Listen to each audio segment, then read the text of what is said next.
Hello, everyone, and thank you for joining today's Insights Forum. Currently, all participant lines are muted and without video. Please be aware that the controls are at the bottom of the Zoom window.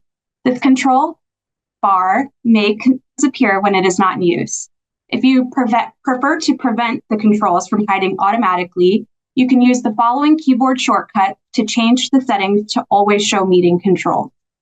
If you are using Windows commands, you can press the Alt key. And if you are using a Mac keyboard, press Command and / at the same time. Today's presentation is being recorded and is available with closed captioning. To activate the closed captioning, simply go to the toolbar at the bottom of the Zoom window, select Captions, and then Show Captions. Please note that on today's call, our speakers do have their videos live while they are presenting. However, all of the comments will be provided verbally and there will be no slides. Throughout the call, you will be able to ask questions via the Q&A feature and the chat features, both of which are at the bottom of the Zoom window.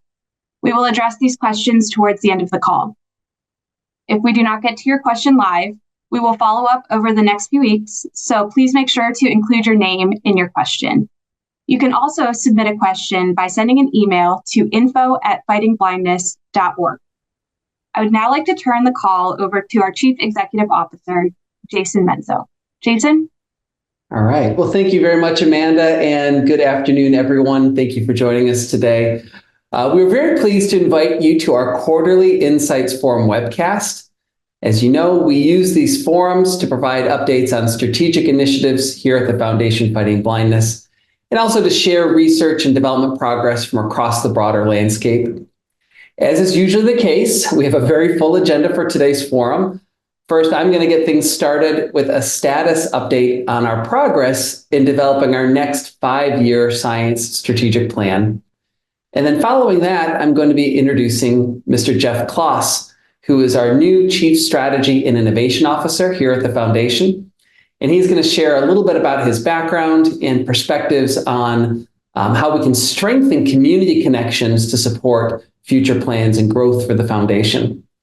Then Chris Adams, our Vice President of Marketing and Communications, will provide an update on marketing initiatives and ways that we're reaching out and engaging our communities. Next, Peter Ginsberg, our Chief Operating Officer, will highlight recent noteworthy corporate announcements and sponsorships, along with a summary of our fiscal year 2024 financial performance through the end of December. And then finally, Dr. Amy Laster, our Senior Vice President of Science Strategy and Awards, will conclude our formal remarks with a summary of the latest high-impact research grants that we have awarded. Then, like we always do, we will open it up for questions, and at that time, we will have several other members of the Foundation's leadership team join us for the Q&A, including Dr. Todd Durham, who's our Senior Vice President of Clinical and Outcomes Research, and Dr. Rusty Kelly, Managing Director of our venture fund, the RD Fund. So it is a packed schedule for today, and with that, let's go ahead and get things started. It is hard to believe that it is already mid-March, and I've said on past Insights Forum webcasts, the pace at the Foundation and really in this field is nonstop, both on the research side, but then also as it relates to our team's execution of events across the country and, of course, outreach to our community. But amidst these busy days, we are constantly thinking about and focusing on what's next and thinking about the future, and importantly, ways to advance our mission as the years ahead of us start to become a reality. Much of the recent clinical and industry progress that our field has experienced in recent times has evolved out of basic and translational research that was previously funded by the Foundation Fighting Blindness. And in fact, 88% of the current clinically staged programs in our field, in particularly in the largest areas of the inherited retinal disease field, 88% of those clinical programs came out of programs that were previously funded by the Foundation Fighting Blindness. And the reason I bring that up today is that it really speaks to the importance and the power of our grants and awards programs to seed new innovations that in the future will hopefully evolve into future treatments and cures for these conditions. And so now we are on the cusp of starting the next chapter in driving this type of research into the future. Every 5 years, we launch the next iteration of our scientific strategic plan, which identifies gaps that need to be addressed and milestones that we can reach for in the pursuit of furthering our mission. We are currently in the last year of our current 5-year strategic plan, which spanned from fiscal year 2020 through 2024 and will conclude this June. We have been working with our Global Scientific Advisory Board to develop the next 5-year strategic plan. And again, this will go into effect on July 1st and extend all the way through 2029, if you can think about it that far into the future. There are multiple steps currently underway in this process. And as background, our Global Scientific Advisory Board, which is made up of more than 60 esteemed researchers and clinicians from across the globe, has been reviewing achievements over the last 5 years and identifying key knowledge gaps to inform the Foundation's research plans going forward. These insights are organized around our 6 research priority areas, which include novel medical therapies, gene therapy, regenerative medicine, cell and molecular mechanisms, clinical structure and function, and genetics. We also have a subcommittee specifically focused on age-related macular degeneration. So each of these priority areas has a program chair and a committee of experts that are focused on that specific segment of our overall mission. At this stage, we are compiling the findings around the gaps and opportunities from each of these 6 areas, and it's being compiled into a consolidated document in coordination and really being led by the Scientific Advisory Board Chair for the Foundation, which is Dr. Jackie Duncan, who serves as chair not only of our Scientific Advisory Board, she's actually the chair of ophthalmology at the University of California, San Francisco. We're working really closely with Dr. Duncan to develop a scientific manuscript, which will be published in a peer-reviewed journal targeted for the research community. And there will also be a lay-friendly version of this gap analysis that we will develop and draft specifically for the broader IRD community that will be available later this year on the Foundation's website. This gap analysis helps to provide the necessary context as our team sets the goals and investment levels for the next 5 years. And we expect this new plan to be the most aggressive and robust funding plan that has ever been put forth by the Foundation.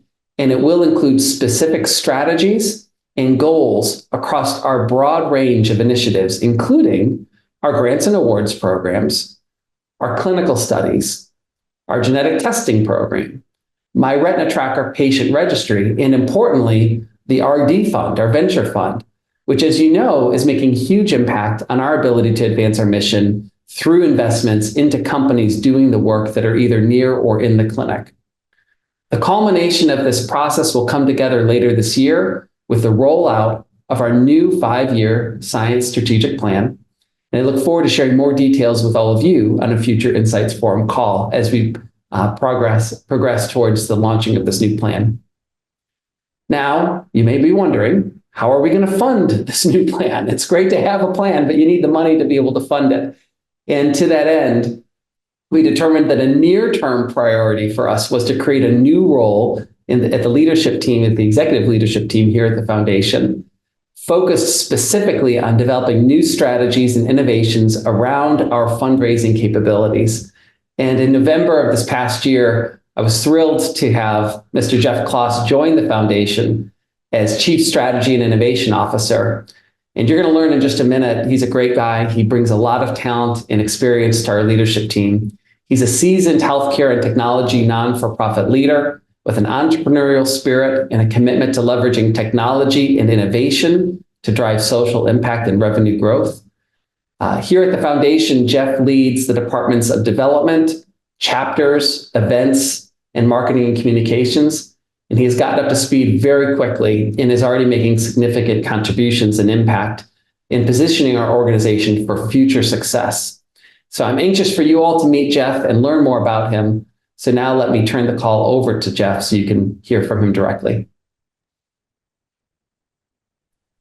Thank you, Jason. It's exciting to be here on the Insights Forum today.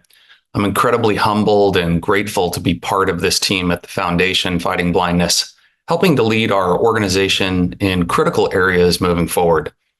I'd like to provide a brief perspective on the experiences that have prepared me for this unique role and how my personal connection to the Foundation's mission makes it even more special. Then I'll share some key takeaways from my first 90 days on the job and outline our key near-term focus areas. I've spent most of my career working for community-focused organizations, emphasizing results-driven initiatives by connecting technology to outcomes. The model for the best-in-class, globally impactful organizations is to get closer to the communities that they serve by harnessing the power of the volunteer. I'm eager to build on the strong relationships the Foundation has with community members. With a family member affected by a retinal dystrophy, I have witnessed firsthand the challenges and opportunities our community faces in dealing with blinding diseases. Over the past 90 days, I've spent some time meeting with our chapter volunteers, board members, community members impacted by IRDs, donors, and fellow staff members. And this is truly an amazing organization. The team of staff and volunteers is strong. There are many opportunities to continue building on our community connections. That's the reason why I'm here. Change is constant in our dynamic world, and as an organization, we are no strangers to it. In fact, our ability to adapt and evolve has been a key factor in the success of the Foundation. We recently announced a transformation in the way we connect with our global network. Our aim is to create a structure that better aligns the Foundation staff with our chapters and communities, fostering increased local engagement and relationships. And we believe that this change will enhance our ability to make a more significant impact on our mission. So through this realignment, a new structure has been deployed, focusing on further strengthening our existing chapters and expanding into new markets. The structure is chapter-centric, rolling up into defined territories and regions. Our regional directors and field staff are focused on recruiting and collaborating with volunteers, raising awareness, increasing corporate partnerships, and implementing fundraising strategies and mission-related events to achieve our revenue goals. Together, we're not only refining our structure, but amplifying our impact. This will empower our team to cultivate stronger relationships with you, our valued global community members, forge strategic partnerships, and explore novel avenues for fundraising and resource mobilization around the world. We are creating a more agile, scalable, responsive structure that aligns seamlessly with our organizational goals. We envision the realignment of the development team to drive revenue through all channels, increasing Foundation-funded research, which is critical because science is outpacing the funding. We're moving closer towards you in the coming months, in the coming years. As we activate and become a truly global leader, we're going to need your help. And it's not just fundraising. We need volunteers and leaders to advance our mission. There are opportunities to serve as chapter volunteer leaders, chairs of committees, community events, and local early detection and prevention programs. Get involved today by visiting our website at fightingblindness.org/volunteer. If I could suggest one takeaway for you today, it is to get involved. You are participating in this forum today, so we already have a shared purpose. We want all of you around the world to be empowered to use your knowledge and resources to share with your families and community. We can harness the power of collective energy to fund the research that will provide cures and treatments today and for generations to come. I look forward to sharing this journey with you and my colleagues here at the Foundation. And now I'm pleased to turn over the call to our Vice President of Marketing and Communications, Chris Adams. Thank you, Jeff, and good afternoon, everyone. Our team is focused on increasing outreach, support, and engagement within our community and beyond. On the call today, I will highlight several of these initiatives and upcoming events. February was Age-Related Macular Degeneration and Low Vision Awareness Month.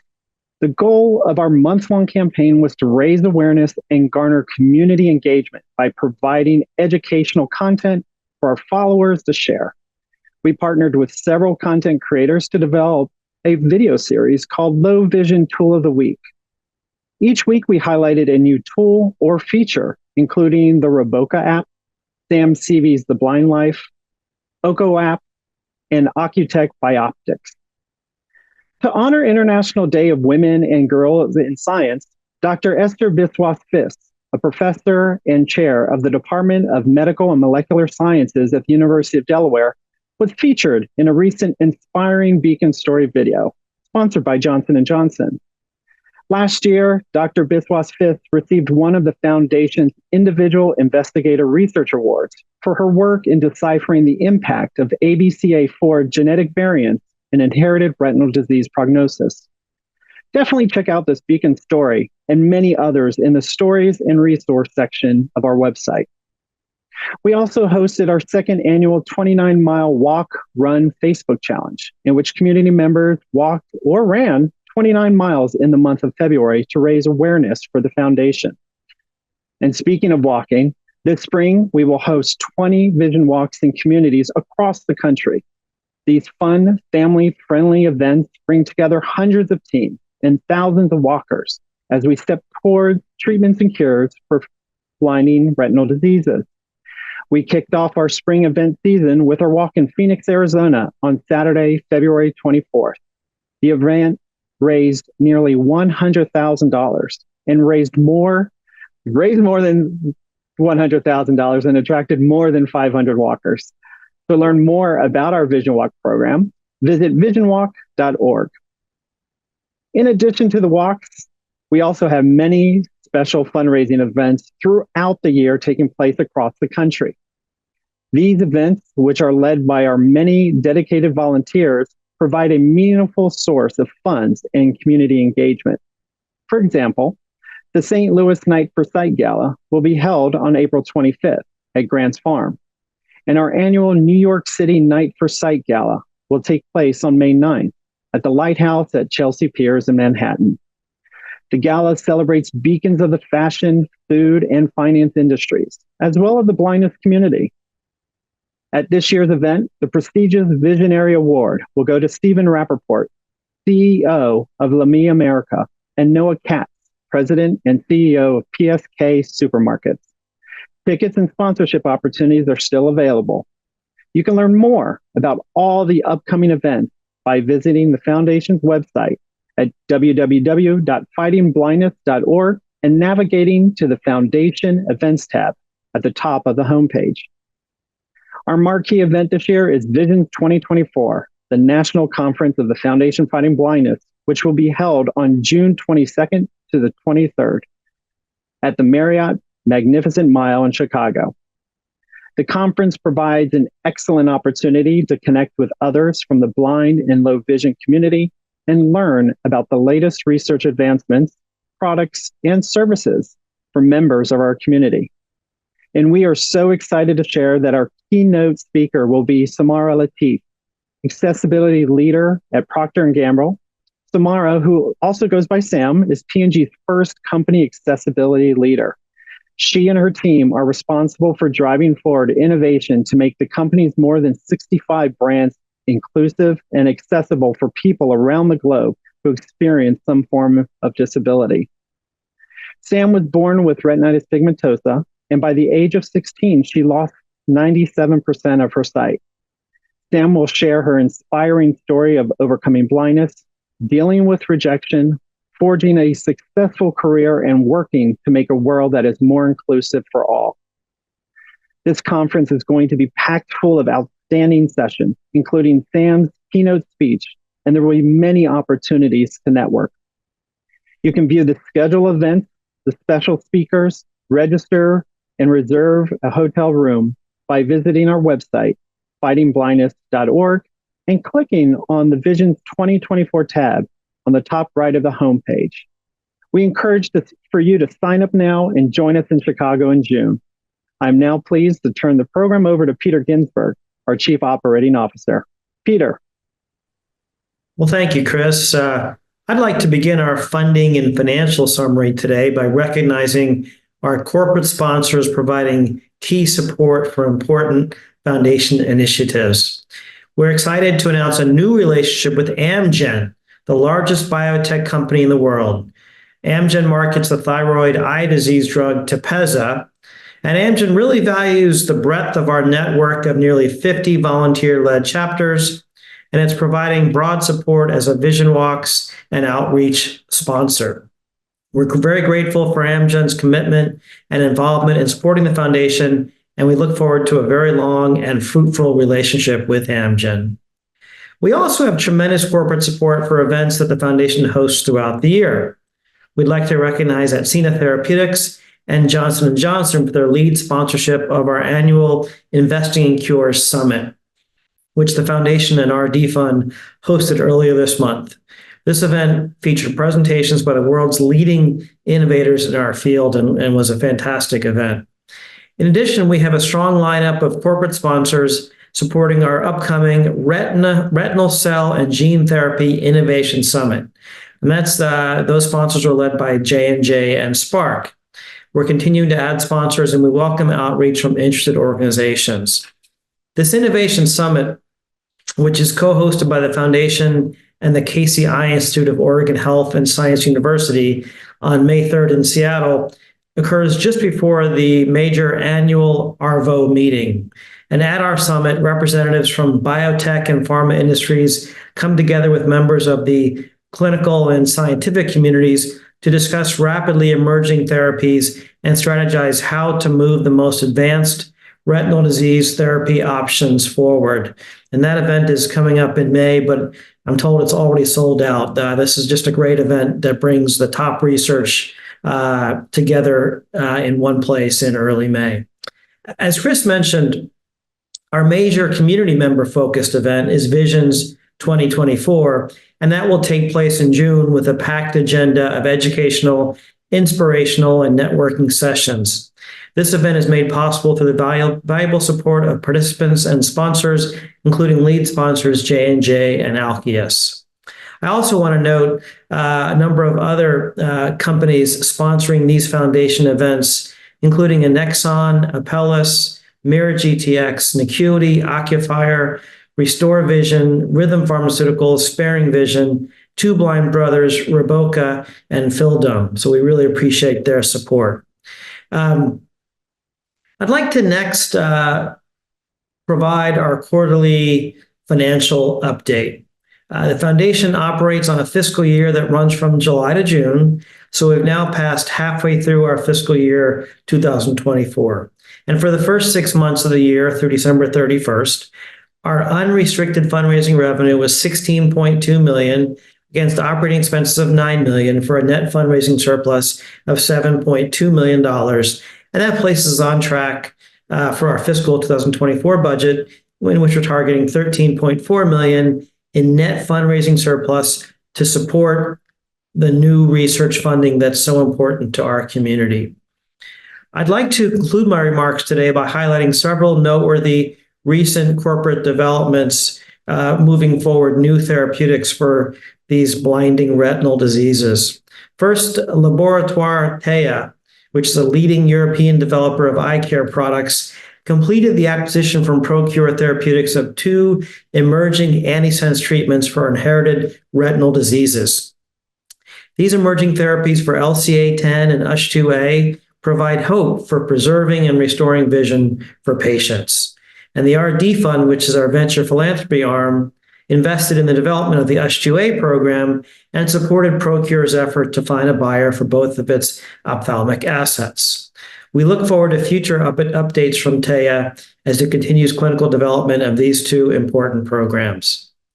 Also, Ascidian Therapeutics received authorization from the FDA to launch a phase 1/2 clinical trial for its RNA editing therapy for people with Stargardt disease, which is an inherited form of macular degeneration caused by mutations in the ABCA4 gene. Acidian plans to begin enrollment for the clinical trial this year. Also, Beacon Therapeutics reported positive data from its phase 2 Skyline clinical trial of its X-linked RP gene therapy. This emerging gene therapy is for patients with mutations in RPGR, which is the gene most frequently associated with XLRP. Foundation Fighting Blindness funded successful canine studies of this XLRP gene therapy at the University of Pennsylvania School of Veterinary Medicine that helped make this XLRP gene therapy clinical trial possible. And importantly, Beacon plans to launch its phase 2/3 clinical trial for this gene therapy in the first half of 2024, so coming very soon. Our track record in funding highly impactful research every year comes from the dedicated work of our staff and volunteers, combined with the generous support of our donors, sponsors, and foundation partners, which we greatly appreciate. I'll now turn the call over to Dr. Amy Laster to provide a research and science update. Amy? Thank you so much, Peter. Good day, everyone. On today's call, I'm going to provide an update on our current research funding, summarize some new grants that have recently been awarded, and highlight several recent scientific and medical industry events. The foundation is able to fund a very diverse portfolio of research.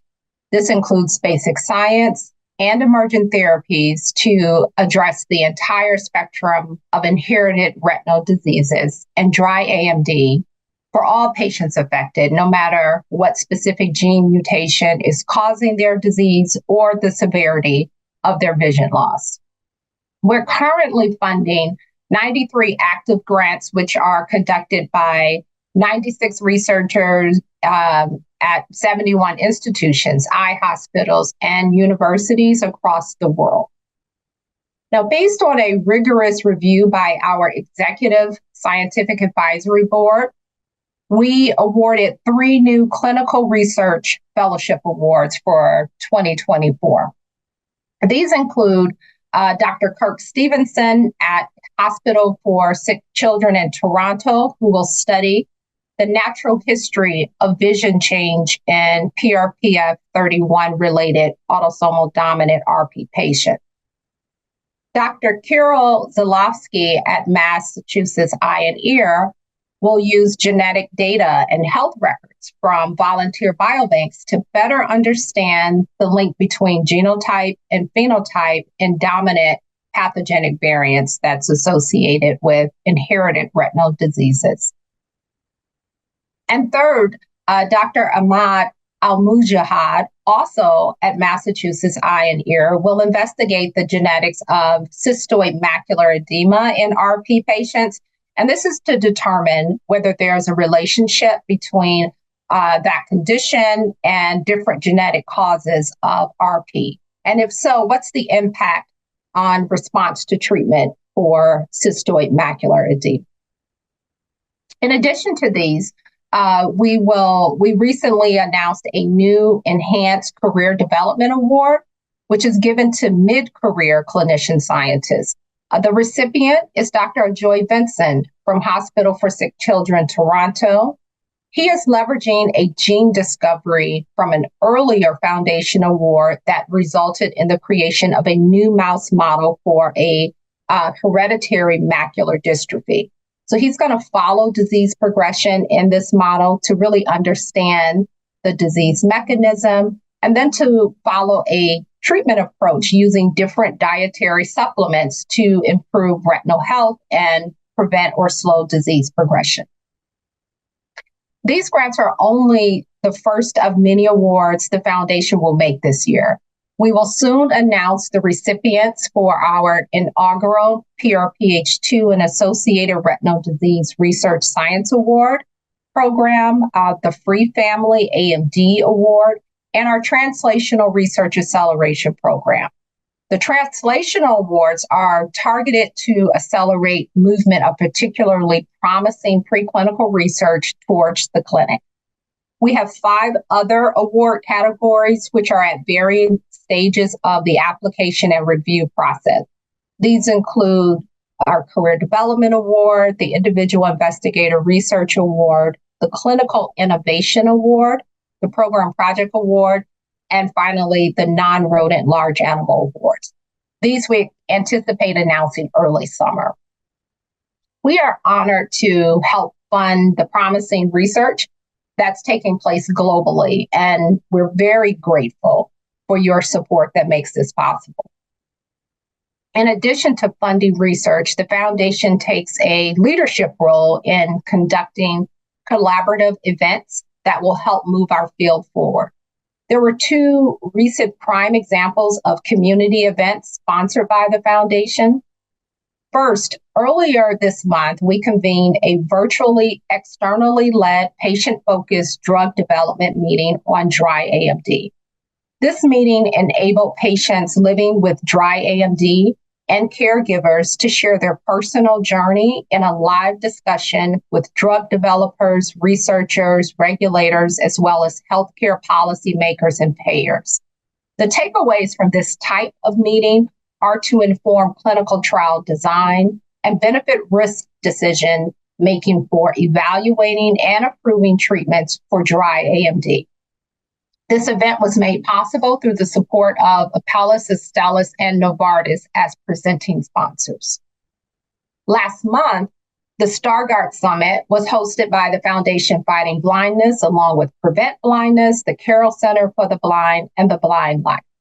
This virtual summit enabled participants to learn about the newest Stargardt's research, explore adaptive living resources, hear impactful patient stories, and connect with others going through similar journeys.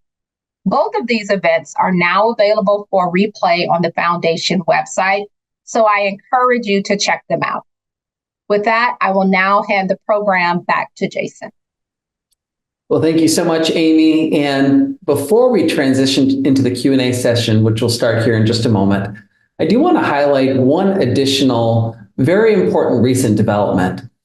And that is earlier this month, a bipartisan bill was introduced into the U.S. House of Representatives by Representative Brian Fitzpatrick from Pennsylvania and Representative Sanford Bishop from Georgia. The bill, which is titled the Loans for Biomedical Research Act, would authorize a limited federal guarantee for low-interest long-term loans to pharmaceutical and biotech companies and developers in academia. These loans would then be packaged into an investment instrument known as a bio bond. And the term bio bond is actually something that we refer to this act as pretty routinely. So if you get emails from the foundation or if you're interested in learning more, you can go to biobonds.org. But these bio bonds would be sold on the open market to long-term investors, such as insurance companies and pension funds. The legislation that I'm referring to today would provide up to $10 billion a year for 3 years in guarantees for bonds comprised of eligible loans. And it's important to note that while we believe this bill can have profound impact in our space and on our mission, that it's not exclusive to vision research. It really would be available to programs across the entire biomedical landscape, from cancer to diabetes and, of course, to blinding diseases. And I really do encourage you to learn more at biobonds.org, biobonds.org. And of course, if you're comfortable doing so, reach out to your representative or to your senator to ask further support in this important piece of legislation. Of course, if you'd like to learn more about biobonds, if you'd like to learn more about the Foundation Fighting Blindness, learn more about the research pipeline, the clinical trial pipeline, all of these resources and much, much more are available at our website, fightingblindness.org. And of course, at any time, if you have a question from the foundation, from any of us, you can always email us directly at info@fightingblindness.org. And one final comment, as I wrap up our formal remarks today, I do have one additional piece of information I'd like to share. And that is that earlier this month, Dr. Claire Gelfman decided to step down as the Chief Scientific Officer here at the Foundation and has transitioned into a new role, supporting me specifically as a Senior Scientific Advisor. I just want to take a moment to thank Claire and share with you all that during her tenure, her enthusiasm and passion for our mission really did help propel many of our initiatives forward.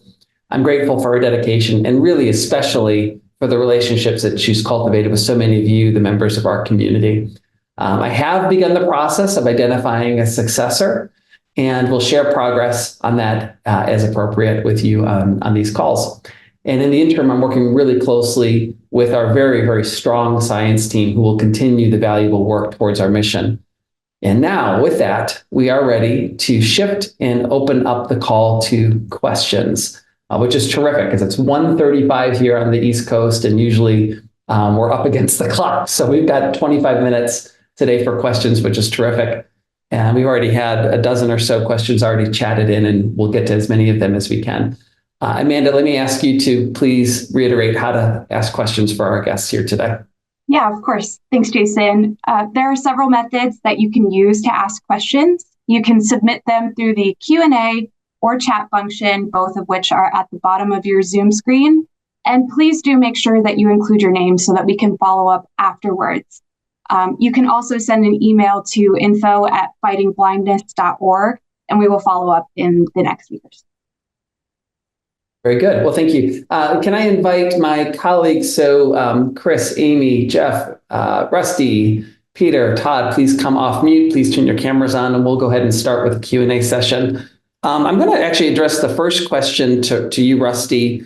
So there's a question that was chatted in, and this individual, thank you, whoever you are, but chatted in 4 or 5 questions, which were all very good questions. The first of which I'm going to address to you, Rusty, is about the NACA trial, and that's specifically referencing Nacuity, which is a company in the RD Fund portfolio, of course. But then also what we know perhaps about NAC, the NAC attack trial that's also fielded here at the same time. Their specific question is its use, either of these programs, in pediatrics. And so let me turn it over to you to answer that question. Yeah, thank you, Jason. Thanks for the individual that posted the question on NAC and NACA. This is a short answer. Neither trial has or is enrolling pediatrics. This is for 18 years, patients that are 18 years and older. The NACA trial, which is in acetylcysteamide within the company Nacuity in the RD Fund portfolio, is fully enrolled. That was a phase 2 trial in Australia. And that data is in a follow-on, or that trial, pardon me, is in a follow-on state, and there's interim analysis being conducted momentarily.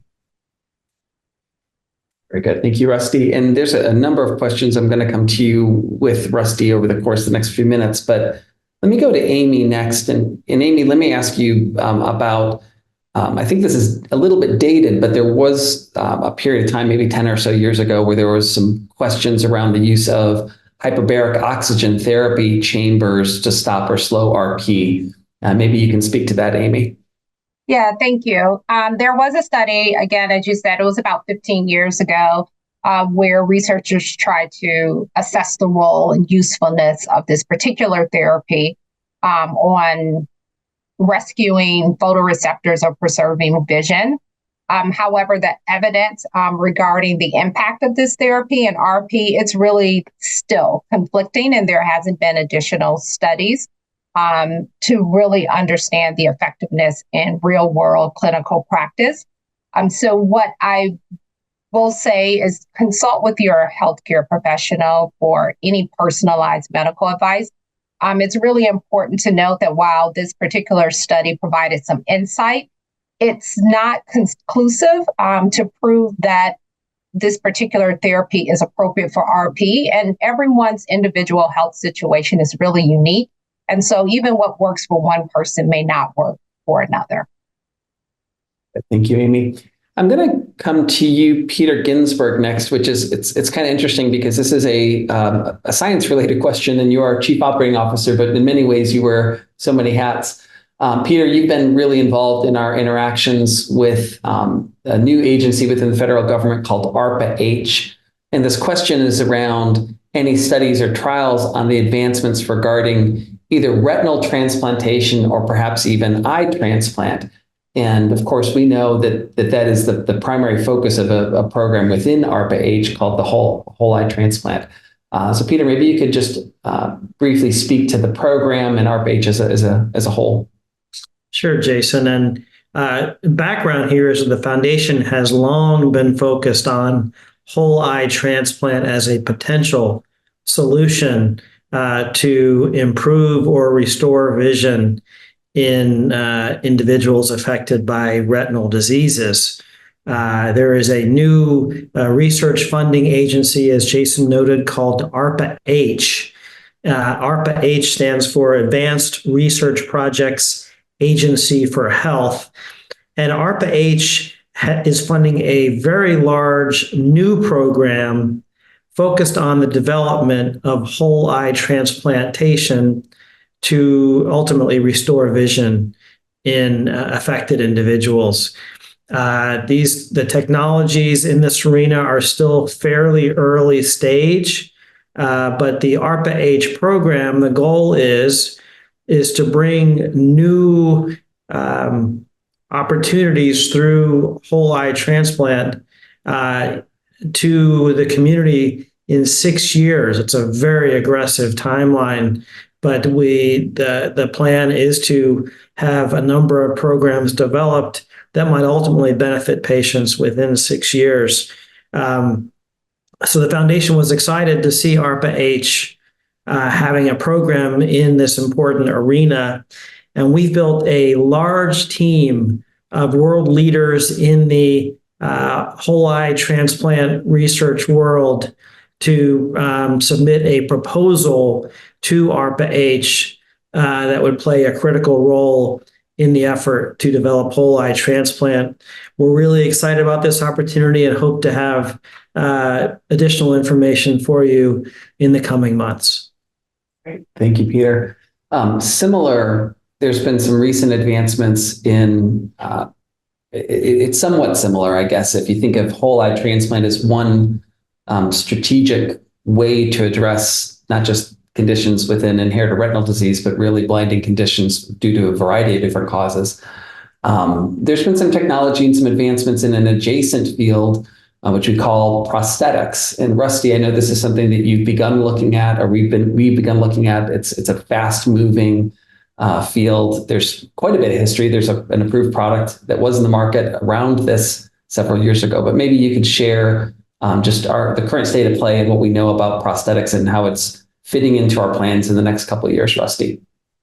Yeah, I'll start with the strategy of fitting in more potential devices, including prosthetics, therapeutic devices, that is, into the FFB portfolio, as well as those that are investable in the RD fund portfolio. There's a number of different classes of prosthetics that we've learned recently. The RD fund has yet to invest in one of these devices, but we're certainly studying them with our advisory board. There's some that are non-invasive. There's some that are more invasive. But generally, the goal is to stimulate and or magnify vision, as opposed to some of the more invasive renewal strategies like optogenetics or cell-based therapies. These are usually external devices that provide electrical currents into the eye that can stimulate activity and metabolism. But as Jason indicated, we're at the early stages of trying to better understand some of these devices, but there are a few that we believe are potentially investable, and more to come as we learn more. Very good. Thank you, Rusty. I want to shift now. We talk a lot about the different types of strategies and the different types of interventions that we're pursuing. You all will hear us say terms like gene agnostic or gene specific, or we talk a lot about our My Retina Tracker registry, which I'm going to shift in a second here and turn it over to Todd to talk a little bit about My Retina Tracker. And there's a number of questions. I know this is really important to our community because there's a number of questions that are about these topics, like, what if I've been genetically tested in the past, but a pathogenic gene or a known mutation was not identified? What now? Or how do I get genetically tested to understand if it is possible to identify the gene or mutation that's causing my condition? What is happening with gene agnostic approaches? So this is where I want to shift the discussion, and maybe Todd, I'll turn it over to you now just to talk a little bit about the My Retina Tracker Registry, how one would get tested, and ultimately the elusive gene aspect to what happens when someone the report comes back and there isn't a pathogenic gene or mutation identified. Yeah, sure. Thanks, Jason. My Retina Tracker Registry is a program that we sponsor here at the Foundation Fighting Blindness. This is a way for us to capture the experience of individuals who've been diagnosed with inherited retinal diseases. And since 2017, this program has also included a sponsored genetic testing program that has been available to individuals in the United States whose healthcare providers have diagnosed them with an inherited retinal disease, and they suggest or prescribe for their patient a genetic confirmation of that diagnosis. And that test is available through this program to patients at no charge. So this program has provided a great deal of impact to individual patients and their providers who are looking to take good care of their patients, but it also gives us great research value. When the reports come back from this program and other clinical panels, what we found and others have reported is that in about 60% of cases, individuals with inherited retinal disease will get a clear-cut definitive diagnosis from this test, from this panel test. But that leaves off a significant portion of individuals who don't have a clear-cut answer as to what's causing their inherited retinal disease. And the reason why that can be is for a number of reasons. In some cases, that report is not conclusive because maybe we don't have enough evidence in your report. There are variations in your DNA that haven't been identified with enough cases. So those would be called variants of uncertain significance, and that the idea there is we think that this genetic mutation is causing your disease, but we don't have enough evidence to say for sure. So that's one cause. Another is also of interest is some genetic changes that occur in the non-coding regions. Those are called introns, can also be attributed to your disease. And those are harder to find, and they're not typically picked up on our commercially available panels. And another reason why your result might come back as inconclusive or null is there might be a genetic change elsewhere that's not even in the code itself, but maybe a structural variation, also more difficult to detect using our commercially available testing methodologies. So the main point here is there can be a number of reasons why your result is not clear-cut. But importantly, the foundation has funded in the past and continues to fund as a priority the search for unknown cases of inherited retinal disease through our research program. And Jason, if I may just take a minute, someone wrote in to us in the chat box that he or she participated in the ProgStar study. And I just want to say to him or her, thank you very much for participating in the ProgStar study. Here at the foundation, the studies that we sponsor and fund, we share our data with researchers in perpetuity. It's available for researchers. And in this particular case, the ProgStar study data have been accessed by dozens and dozens of companies who are looking to treat ProgStar. So thank you for being an innovator and a pioneer. Right. Thank you. Thank you, Todd. That was a terrific shout out, and we appreciate the individual for participating. So thank you for that. So let's shift now and talk about different types of intervention strategies or different types of potential treatments. And again, Todd, you just spoke of the registry and you talk about genetic testing, which if a gene is identified, there are plenty of strategies, which we'll talk about later in this call too, that are gene specific. But importantly, there are plenty of folks, as Todd just referenced, that a gene or mutation is not identified. And so there needs to be strategies to bring, potential treatments forward that are what we call gene agnostic or independent of the gene that is causing the condition. And there's different strategies even within the gene agnostic segment of potential treatments. And so, Amy, maybe I could ask you to speak to just gene agnostic as a whole, but then specifically when we talk about optogenetics or cell therapy, what is happening in that segment. And then after Amy, Rusty, why don't you go right from that to talk about a couple of the strategies that are within the RD fund portfolio. Yeah, thank you. So with gene agnostic, essentially what researchers are attempting to do is to solve the cause of disease without having to specifically target a gene. So perhaps you might have a gene and it have lots of different mutations in it in different places across the gene. Well, if you're only targeting, say, one mutation, then that therapy will work for that mutation within that gene, but maybe not for the other mutations. And so gene agnostic is to resolve the disease without having to specifically look at a mutation. And as Jason already alluded to, there are different kind of levels of gene agnostic approaches. One that is being developed and is typical for what we call late stages of disease, when most of photoreceptors are gone or non-functional, are optogenetic approaches as well as cell-based therapies. So with optogenetics, this is a therapy where the cells that are typically light sensing, our photoreceptors, they're gone or they're not functional. And so researchers have developed ways to take proteins or chemical molecules that can detect light and insert those into cells within the retina that usually don't, but now they can because they're still attached to the pathway that goes to our brain and help us to interpret light and vision as we know it.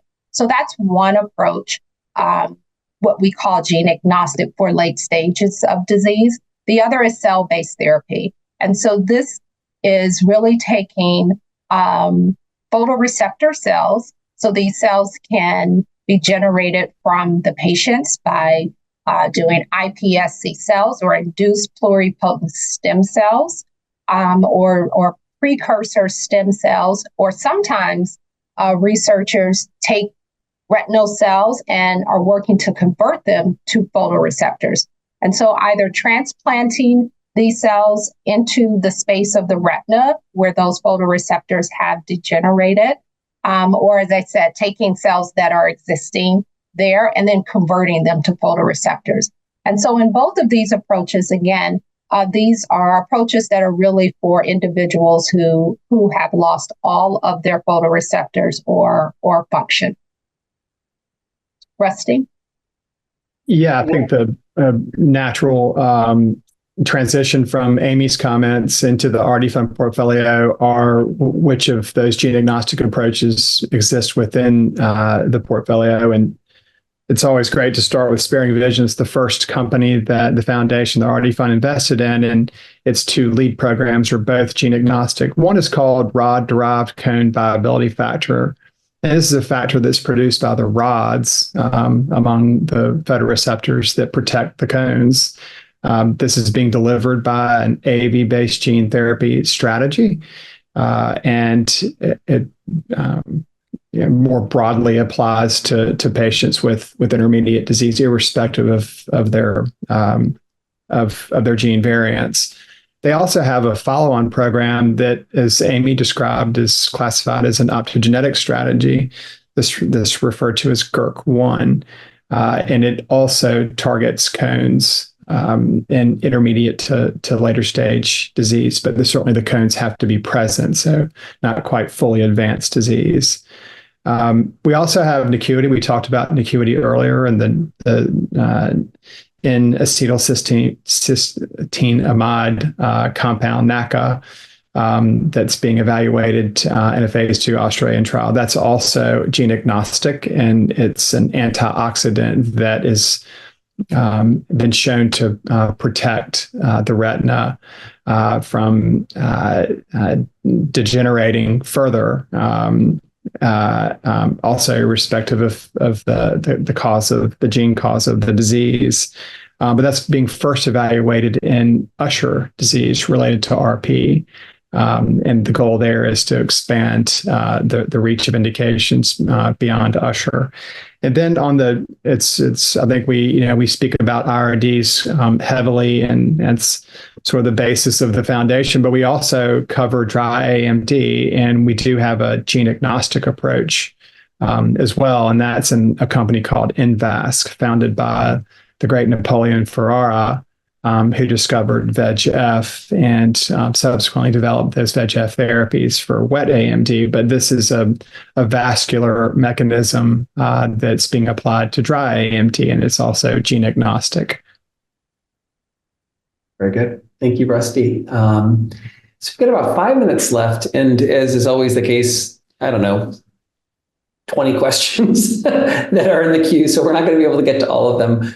I do assure everyone who chatted a question in that our team will go through, and we do every time, and identify all the questions, and we'll reach back out to you individually to answer them to the best of our ability. As a general rule, I do want to clarify that the Foundation Fighting Blindness, of course, is a global leader in advancing driving the research to advance treatments and cures, but what we are not are doctors in the sense of medical doctors, clinicians. And so any medical advice, things like what should I do about, or how should I treat X, or if you were me, what would you do? That's really not where we play. And we will always refer you to a medical professional, an ophthalmologist, particularly a retinal specialist, or an optometrist that specializes in inherited retinal disease. We have resources to help introduce you to appropriate clinicians. So if you have a question or a need to get in touch with an expert, don't hesitate to ask us. But sometimes there are questions that we get that we're really not equipped to answer because we don't give medical advice. We drive the research to provide preventions, treatments, and cures. So with that little disclaimer, let's shift to this next two questions I'm going to ask you at the same time, just to save time, Amy. One is, there was a recent publication a week or two ago around the role of gut bacteria and its potential impact in CRB1. That was question one. And then question two, for many, many years, and it was actually research funded by the foundation, there was a belief in sort of a standard that vitamin A was routine, called standard of care for individuals with certain types of inherited retinal diseases. And then recently there's sort of a 180 shift on that, and that there's sort of new news around that. And so maybe you could speak to both of those topics. Sure. Thank you, Jason. In fact, both of these came out of recent scientific publications that have been circulated in the community. And the first one I'll talk about is the vitamin A. That was publication came out last summer. And so this was a follow-up study, as Jason mentioned, a foundation-funded study that was done at Mass Eye and Ear to evaluate the benefit of vitamin A for RP.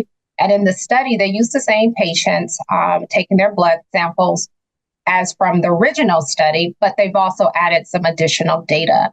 And so they also wanted to see if certain genetic subgroups of RP responded to a vitamin A regimen. But the sample sizes for these different genes, they really weren't large enough to kind of draw any conclusions about subpopulations.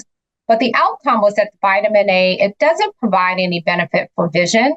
And they also looked at vitamin E supplementations, and they found that to be deleterious for vision. As Jason said, and I'll sound like a broken record on this, you should always consult with your doctor about taking vitamin A or any supplement. We did hear from one of the study clinicians that he's okay with people continuing the regimen if they feel that they're doing well on it. And for him and his patients, he will continue to monitor those patients if they choose to continue taking it. So please talk to your healthcare provider with regards to any vitamin supplement.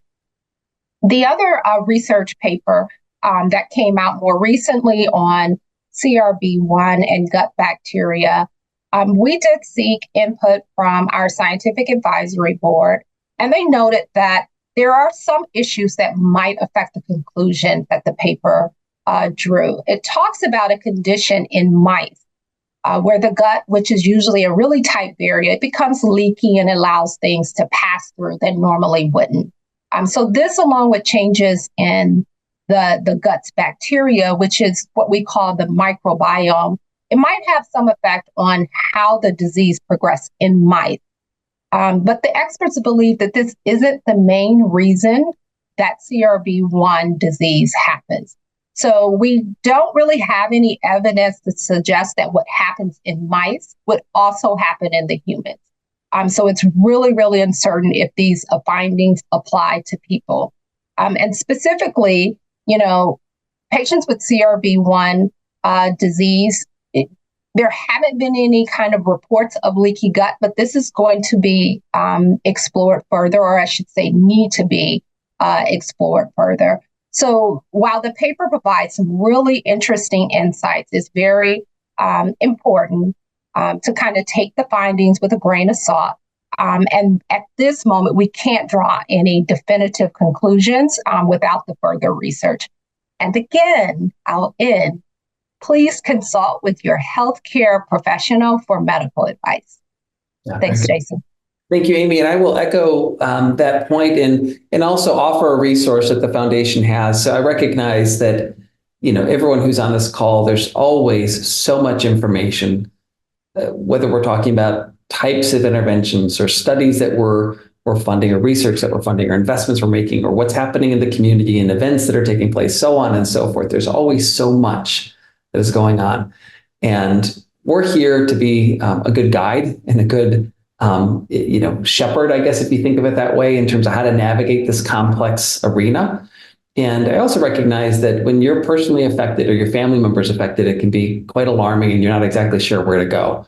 And so the first thing that I want to make sure everyone on this call recognizes is that we're here to help, not just in terms of driving the research, which we're pretty good at in terms of moving things forward, but we're also here to help in terms of being able to help navigate this space for you and with you as a partner.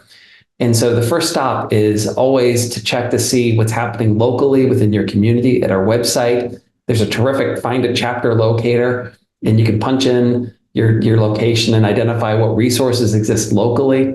We can help identify if you need, to Amy's point, if you need to get in touch with a different medical provider. Let's say the ophthalmologist or optometrist that you're working with isn't an expert in inherited retinal disease and you need to get in touch with someone else. We can help make those introductions and connect the dots for you.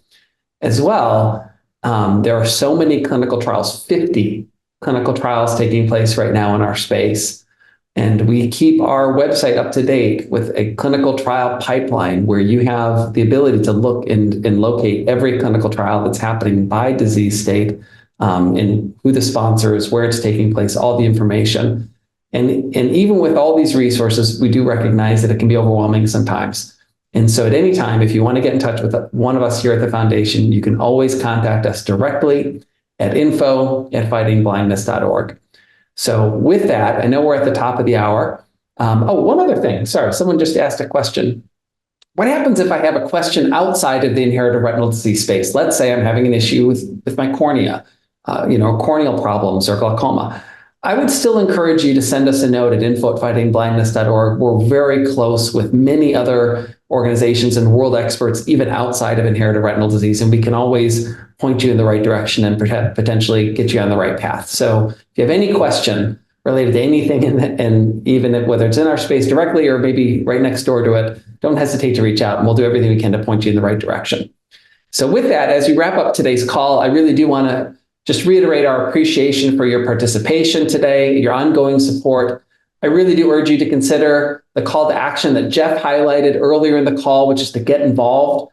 By leveraging the combined power of our community and coming together, we really can achieve great things. It's the only way we've been able to achieve what we have over the last 52 years, which is pretty significant.